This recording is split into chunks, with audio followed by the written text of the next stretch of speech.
The following program is a production of WMFE, Orlando, Melbourne, Daytona Beach. Coming up on the Arts Connection in Conversation, we chat with the man behind many locally produced films and also learn about the status of filmmaking right here in Central Florida. The Arts Connection is made possible by the Corporation for Public Broadcasting and by contributions to WMFE from viewers like you. Thank you.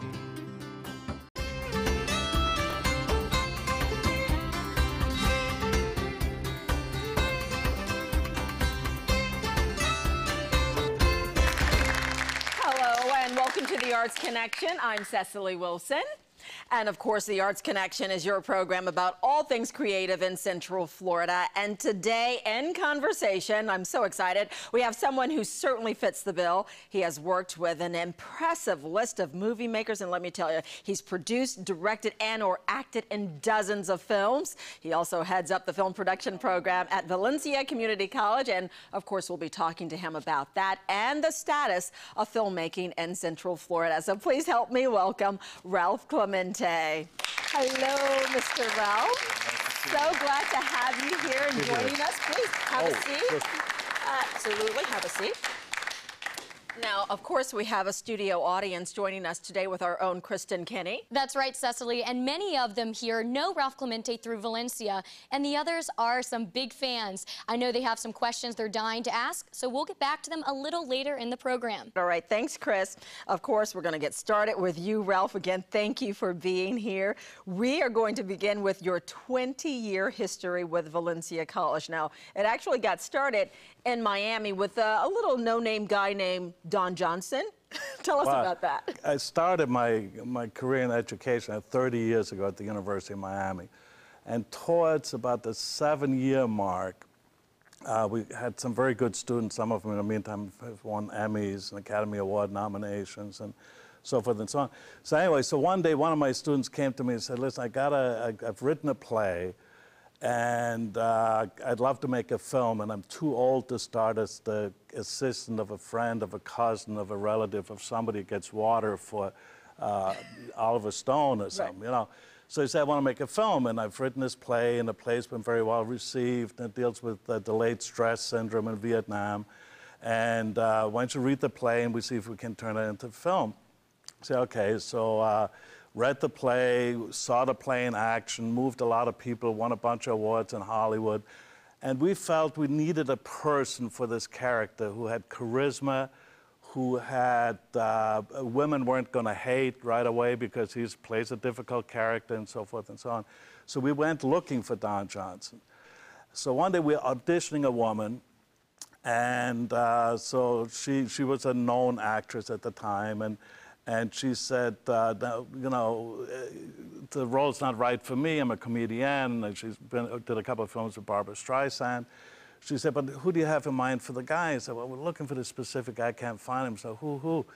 Said, well, it's Don Johnson. She said, he's the father of my child. He's my roommate. said, well, great, love to meet him. You know. So the next day he came to the audition. We were very poor filmmakers. Our auditions in a coffee shop in Hollywood, and we'd be sipping and drinking coffee all day. The eyes are, you know, blinking, and you know, after about 20 cups of coffee, you can hardly sit anymore. But in comes Don Johnson. You knew right away he had that charisma. Everything stopped in this restaurant. People stopped eating. People are looking out from the kitchen, and he has that it. He has that magic. And he came in, and the first thing he said to us, now, boys, this isn't going to take long. He said, well, why? He said, well, because I can't shut off my car. It won't start again. I'm parked illegally. So we're talking about the film Ceasefire, of course. So let's take a look. I saw the will! Tim and Paula weren't all that was involved in this marriage. There was also Tim's past, and it was slowly ripping them apart. He's alive! Jesus, he's alive! Love you. Don Johnson of Miami Vice and Lisa Blount of An Officer and a Gentleman in Ceasefire. He can't help but remember. You'll find it hard to forget. Ceasefire. The film was a labor of love for all of us. For George Fernandez, Ralph Clemente, Bill Grafay, David Nutter, all their wives. And lucky for him, this launched his career, and it helped launch your career within as a well. within a year of that moment, he was paid $1 million to drink 2 bottles of Pepsi Cola in a Pepsi Cola commercial. The 3rd bottle cost him a Ferrari. Wow. So that's the beauty of show business. Is, I mean, you can go from rags to riches to, unfortunately, rags off and back Absolutely. again.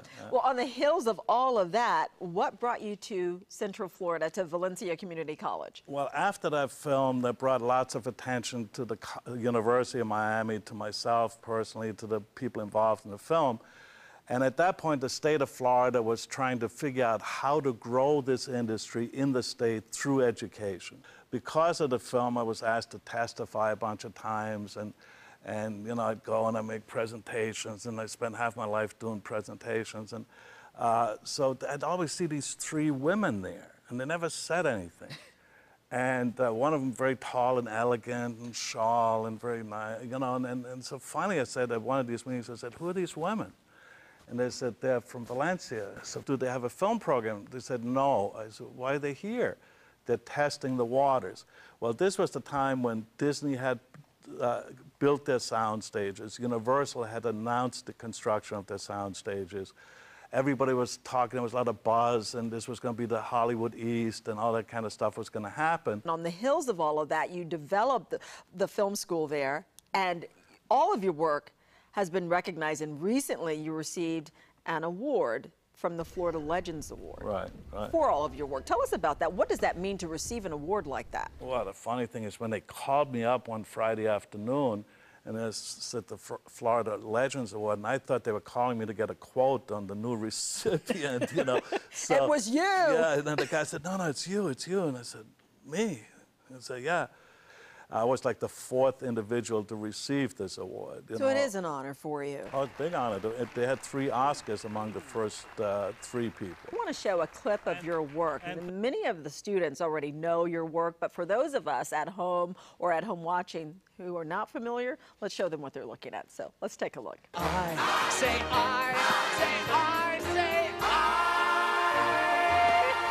I quit.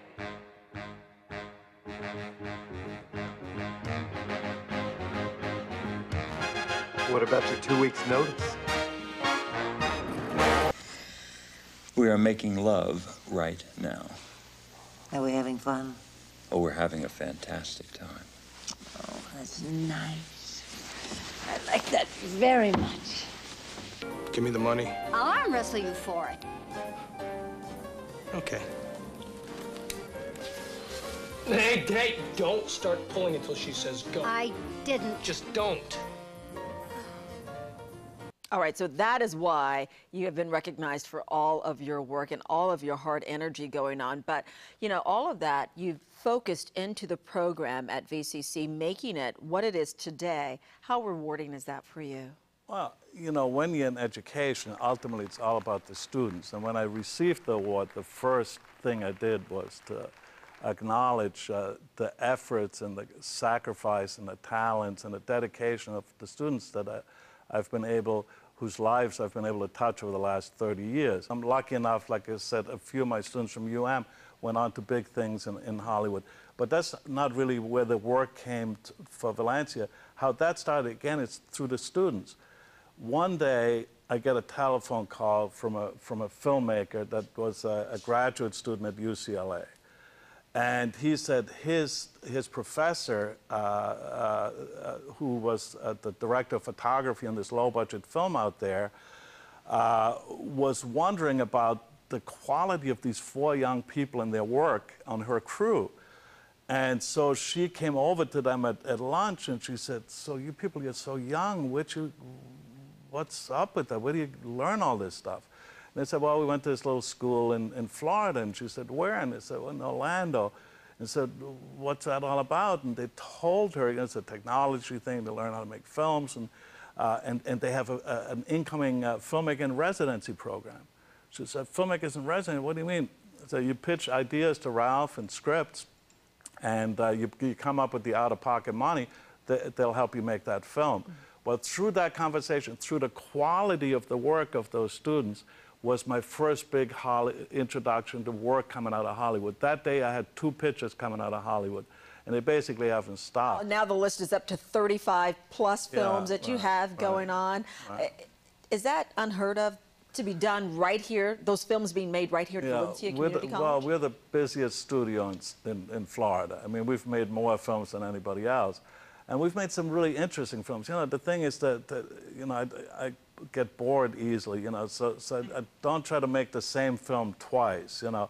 We've made some cheesy action pictures, 2 or 3 of those, but we've made a couple of, you know, very family-oriented films. One film, The Way Back Home, has Julie Harris, who's the most honored. I saw that one in Ruby Dee. Yeah, and Ruby Dee. I was getting to Ruby. We were very honored when she was nominated for Academy Award recently. Absolutely. You know. But Julie and Ruby won back-to-back Kennedy honors. Not all of your films make it to the big screen. Some of them are famous otherwise. How do you get them there? Well, the big screens become very difficult to get to the big screen. I mean, our Don Johnson picture played nationally, but even there, it played nationally kind of like one area at a time. By the time the film came out, Miami Vice had become a huge hit. Don Johnson was super hot. But even when the film opened in South Florida, we couldn't even afford to buy a commercial locally, just on Miami Vice for South Florida, because they wanted $12,000 or something like that just for the local area, and the distributor wouldn't spend that. So to get to the big screens, pretty tough. We've been fortunate. We've had a bunch of films on HBO and Showtime, Movie Channel, you know, Blockbuster. In fact, we're going to talk about some of those titles right now. The Way Back Home, you just mentioned that one. What do you remember about that one? It's a guy coming back to his roots and come back to Central Florida where he had grown up to find his grandmother and to visit his grandmother who had had a stroke, and her good friend, played by Ruby Dee, who kind of helped raise him as a young man. I get goosebumps all over my face and legs and stuff. So when it was pitched to me, it's a very touching story. It's a very real story. The characters are wonderful. It's a very gentle story. It played on Trinity Broadcasting. It's for sale in... More faith-based. Yeah, very faith-based. It's for sale in every Christian bookstore in the country. That's not even a market I was aware of. It's a sweet market. All right, so give me one sentence on Blowfish. Blowfish is the Citizen Kane of trailer park pictures. Explain that to me. It's the ultimate trailer park picture. Can I get something for you, fellas? You can pour some coffee, please. How about some coffee while you're trying to decide? Yeah, that'd be great. All right, great. Give me a pastrami on rye, a little mustard on the side, and a cup of minestrone. Pastrami on rye. Same here. We don't have pastrami or minestrone. It's got just a fabulous story. Wonderful actors. One of the guys ended up on The Sopranos. Your list continues. I mean, it goes on and on. Night Orchid. Again, it's an indie story. It's a guy who ultimately falls in love with a woman who's been dead for 35 years. Now, not in a sick way. Okay, it's not like he goes to the funeral and digs her up or anything, but she kind of comes back. He has these unique gifts that wherever he goes, whatever violence has happened in that location visits him, and he sees this violence. And so ultimately he meets this woman who's not real, obviously, but they fall in love. It's a bizarre story, indie story. You can remember all of these stories in your head. What about the 1st of May? What do you remember about that 1st of May, I graduated from the only high school in the world that has a circus. So to me, Florida is very much about circus, trailer parks, water skiing. We've made all those films. But there's a story that ends up in a circus. The place is a circus. The where, to me, is very important on a film. But the what, the story in this was fabulous. It was a story about an old woman who has been shuffled away through society into this old people's home, kind of waiting to die, okay? And a young child who's in the foster system. Those two befriend each other and ultimately run away and join the circus and meet Mickey Rooney with his 2 Oscars. But it was just a fabulous story that really touched my heart because I'm very close to the whole situation with adoption and foster kids and and that story and old people and what happens as I get a little bit older myself. You know, you I thought you were only 21. Well, yeah, I've lived a rough life, though. I've lived a great life. You've lived a great life. You really have, because the films are continuing to flow. We mentioned the where is really important to you. There's another film here, Florida City. Well, Florida City is a film that came to me. Okay, that's a film I directed myself. And that film, I put the money together for that film in one weekend. Okay? How'd you do that? Just under $1 million. Okay. The difficulty, that's the easy part. The difficulty took me 17 years to get to that weekend. Between when I read that script, I was a judge in a screenwriting competition. And I read that script, and I fell in love with the script. And I get towards the end, and I said, whoa, wait a minute. I had to read the ending about 6 times to make sure I understood what was going on. And what's it about?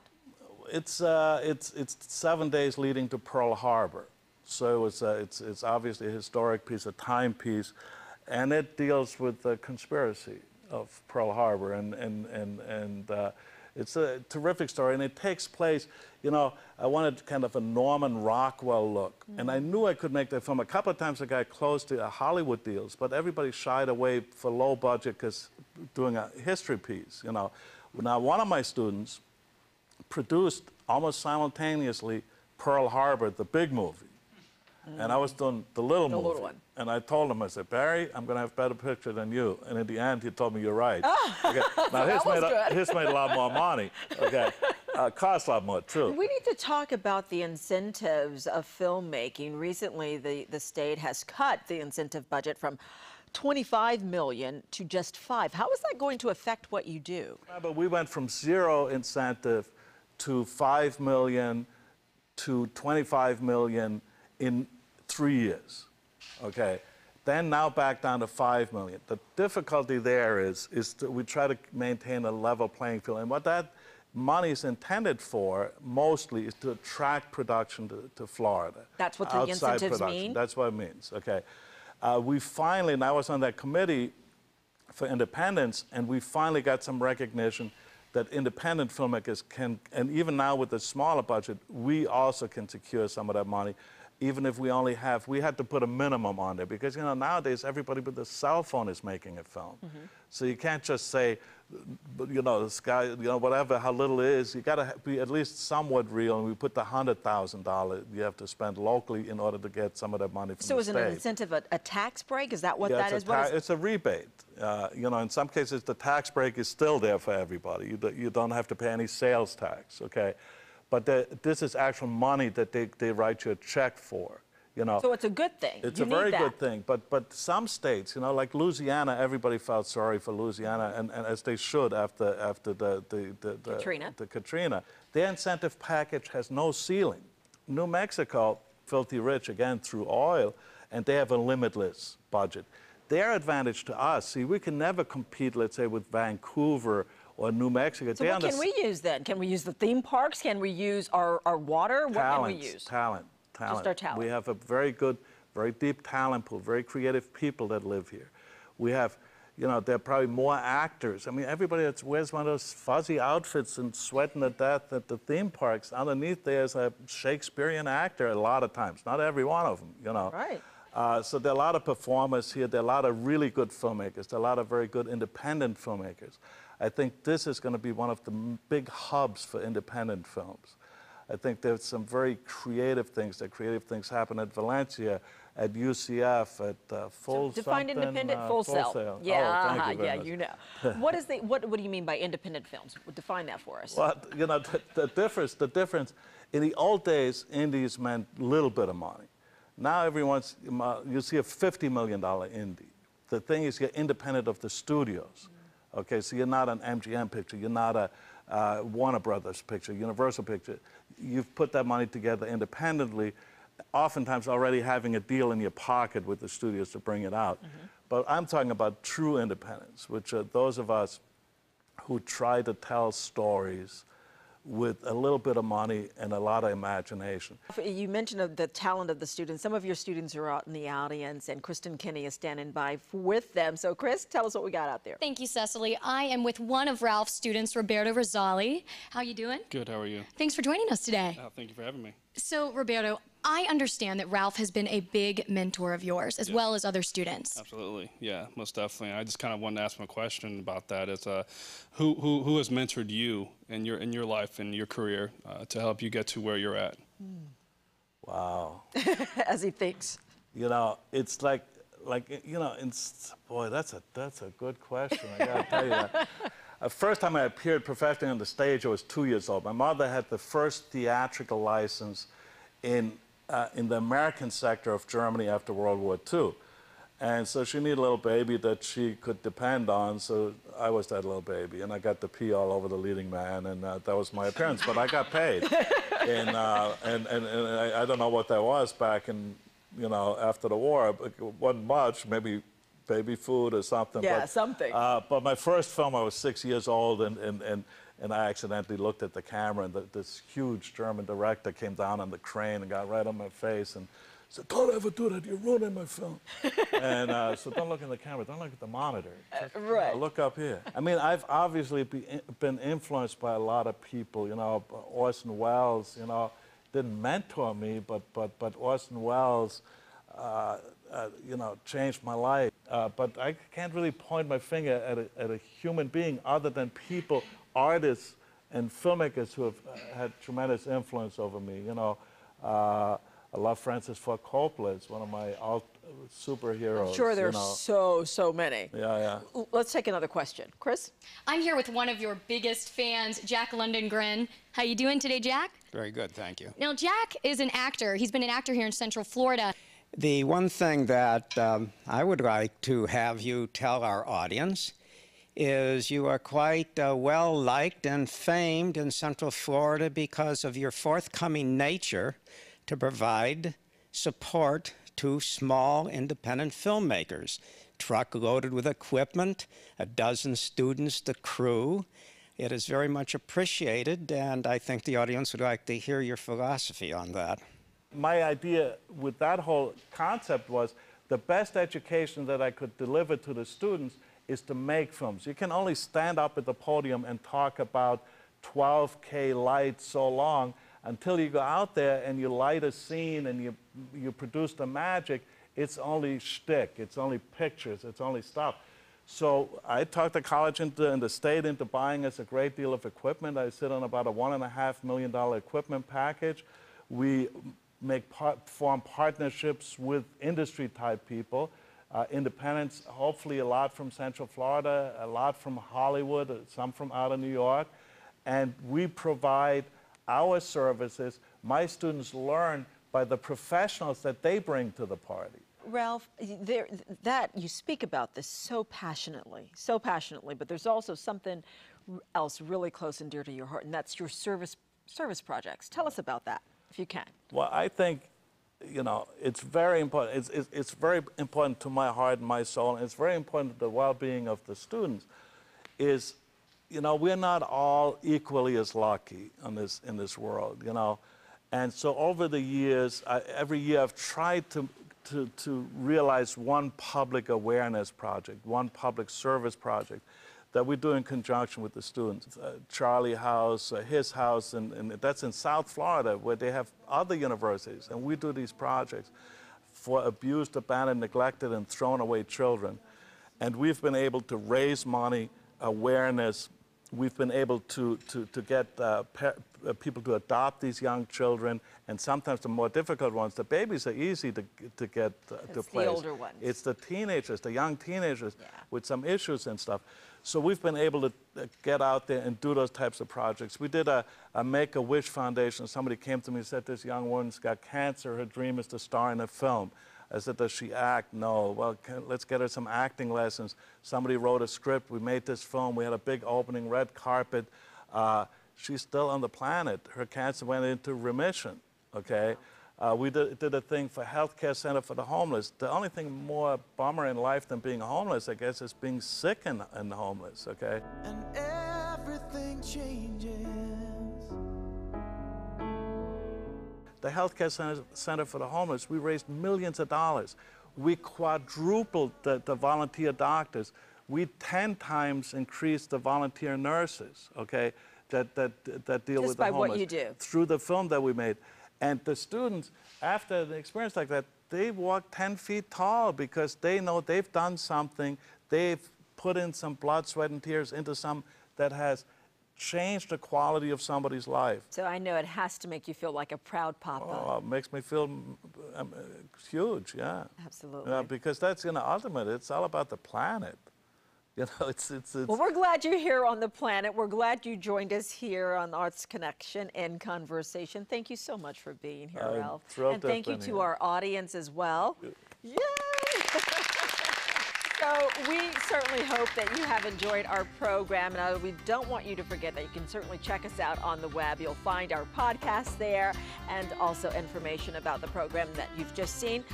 You can also send us your ideas if you have them out there. You know what to do, WMFE.org/art. So again, I'm Secily Wilson. Thanks for watching us, The Arts Connection in Conversation. Until next time, bye.